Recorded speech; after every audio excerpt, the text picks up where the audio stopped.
isso, né? E quero até que o Mauro confirme, se for realmente verdade, que o grande responsável por isso é o Rodrigo Caio, tá? Então eu acho que se for realmente, tem que se elogiar, porque há muito tempo que eu não vejo um Flamengo tão forte em bola parada, né? Gols de cabeça, e também do Flamengo sofrer menos gols de cabeça do que sofria. E eu li que quem é o responsável por trabalhar, né, bola parada e jogada de bola aérea no Flamengo é o Rodrigo Caio. Se for realmente, eu acho que tem que parabenizar o trabalho dele. Mauro, só antes de eu passar para o Piperno, é realmente isso? O Rodrigo Caio é o responsável por bola parada e jogada de bola aérea no Flamengo? Mauro, só uma coisa, só para concluir sobre bola parada. Você pega no futebol mundial, os 3 times que tem mais posse de bola, sempre o time é o Guardiola, o City, o Arsenal e agora o Paris Saint-Germain, que está frequentando. E o Arsenal tem um arsenal de bola parada de fazer gol, né? Sim. Só isso. Não, os times jogam assim. Esse negócio do que é o Rodrigo Caio, até outro dia as pessoas, você não gosta. Por que alguém não vai gostar do Rodrigo Caio? Eu não conheço ele pessoalmente, mas acho que ele é uma pessoa até difícil de não gostar, que ele é um cara muito tranquilo, né? Muito educado. Sempre foi. Mas assim, de um tempo pra cá, eu não sei quem começou com isso. Eu perguntei a pessoa do Flamengo sobre isso. Ele falou, cara, não é só o Rodrigo Caio, é uma equipe. E realmente, nunca é só uma pessoa. O analista de desempenho, as pessoas não sabem como funciona, né? Mas, por exemplo, antes de um jogo, hoje o Palmeiras joga contra a Universitário do Peru. O que fazem os analistas de desempenho? Esmiuçam a equipe peruana. Como é que joga na bola parada? Como é que joga no contra-ataque? Quem é o cara que organiza o jogo? Quem bate corda? Quem bate escanteio? Primeiro trave? Como é que bate? Primeira trave? Tem uma jogada ensaiada? Os caras, eles vão estudando tudo. Isso, todo mundo faz isso. Todo mundo faz isso. E isso é levado para o campo também. Então, quando vai jogar com o Internacional, os caras já sabem. E o Inter também sabe do Flamengo, como se posiciona, onde que fica, quem marca a primeira trave, quem marca a segunda, onde que tem uma zona, de repente, mais livre, e tenta explorar as deficiências do adversário. Então, nunca é um trabalho de uma pessoa só. Pode ser que ele coordene esses treinamentos, mas é uma equipe de pessoas. Quando eu perguntei, a pessoa me respondeu, eu falei, Mauro, tem mais gente envolvida, não é só o Rodrigo. Ele participa também. Então, eu não acho muito legal essa coisa, porque como ele foi jogador, ele é mais conhecido da comissão técnica, obviamente, além do próprio treinador. Há uma tendência Então, não se trata de tirar o mérito dele, mas me parece que não é mérito só dele. É mérito das pessoas que trabalham junto e dos jogadores, né? Especialmente que estão executando muito bem aquilo que é preparado.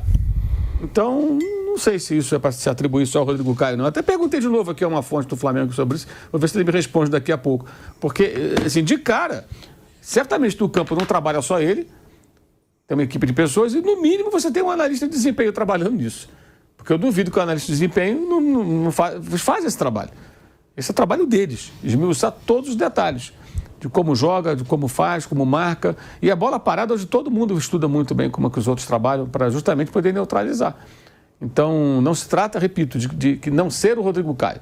Mas me parece que atribuir só a ele, como as pessoas estão fazendo, me parece que pode estar sendo injusto com outros envolvidos nesse trabalho que é muito bem feito e do qual ele também certamente é um dos responsáveis. E para responder a sua pergunta, Thiago, o Márcio Torres, junto com o Rodrigo Caio, são os 2 auxiliares que trabalham no campo as bolas paradas. Tinha também o Alfredo, o português, que agora está na base, que agora não trabalha mais no profissional. E o Filipe Luiz passa 12 horas por dia no CT. 12 horas por dia o Filipe Luiz passa. Inclusive, lógico, também pensando na bola parada, ele também participa disso, né? Ele que coordena isso tudo. E fora, como eu falei, os analistas de desempenho, que esmiuçam os adversários, que fazem todas as marcações de como o adversário se posiciona na bola parada ofensiva e defensiva, as jogadas ensaiadas, tudo isso entra no cardápio, né? É uma equipe. Então, o Márcio Torres é o outro auxiliar, que não é tão conhecido, que junto com o Rodrigo fazem esse trabalho. Acho que é importante dar os nomes aqui, até para valorizar. Nada contra o Rodrigo, repito. Apenas eu não acho justo que as pessoas, por ele ser o ex-jogador, ser muito querido e mais famoso que os demais, os méritos caiam só em si. Eu tenho certeza que ele mesmo não deve gostar muito disso, né? A pessoa correta não vai gostar de ter os méritos sozinho quando uma equipe está trabalhando. Mas que bom que ele está participando tão bem. Eu mesmo fui muito reticente quando da sua contratação, porque ele não tinha nenhuma experiência. Acho até que, independentemente da presença do Rodrigo, seria bom que só uma opinião, tá? Que o Felipe tivesse na sua comissão técnica alguém mais rodado, sabe? Não para questão de treinamento dia a dia só, não. Especialmente para momentos de jogo, para situações de jogo. Alguém que tenha vivido certas situações que ele não teve ainda a oportunidade de viver. Acho que às vezes isso faz falta. E até essa questão que ontem muita gente falou, de demorar um pouco a mexer, isso às vezes acontece, pode ser um pouco disso também. Aquela coisa de ficar ali pensando em quando decidir. O Tite tinha esse problema também. Aliás, tinha, não tem. E na Copa do Mundo se pesou muito com o Tite. Especialmente, porque na Copa do Mundo você não tem muito tempo não, meu irmão. É mata-mata de um jogo só, você tem que resolver tudo rápido. Se fizer a escolha errada, babau. Então, mas é só uma questão menor essa aí, inclusive. Mas é isso. Então, o Márcio Torres trabalha junto com o Rodrigo Caio, são os dois auxiliares do Felipe que ficam ali no campo, trabalhando diretamente com os atletas, essas jogadas de bola parada, ofensiva, defensiva. As defensivas também são importantes, né? O Flamengo não está tomando gol também porque cruzam bola na área e está difícil fazer. Ontem o Pedro tirou a bola de cabeça, o Bruno Henrique tirou a bola de cabeça. Os atacantes participam também bastante nesse tipo de jogada quando o outro time, o adversário do Flamengo, está no ataque e está tentando explorar a jogada aérea. Mas falando do Bruno Henrique, Mauro, é impressionante o que esse cara segue construindo no Flamengo. Claro, ele não é o Bruno Henrique de 2019. Longe disso. Bruno Henrique de 2019 foi um dos melhores jogadores que eu vi no Flamengo. Eu não vi a geração do Zico, tá? O Bruno Henrique de 2019, a eficiência, a forma como ele decidia os jogos difíceis, tava difícil, bola no Bruno Henrique na ponta, ele dava o tapa e surgiam as jogadas de gol do Flamengo. Era a dupla, né? Bruno Henrique e Gabigol, e ainda tinha o Arrascaeta. Agora, mesmo aos 34 anos, mesmo longe do seu melhor momento, o Bruno Henrique segue decidindo jogos grandes, Mauro. Em Libertadores, ele cresce ainda mais.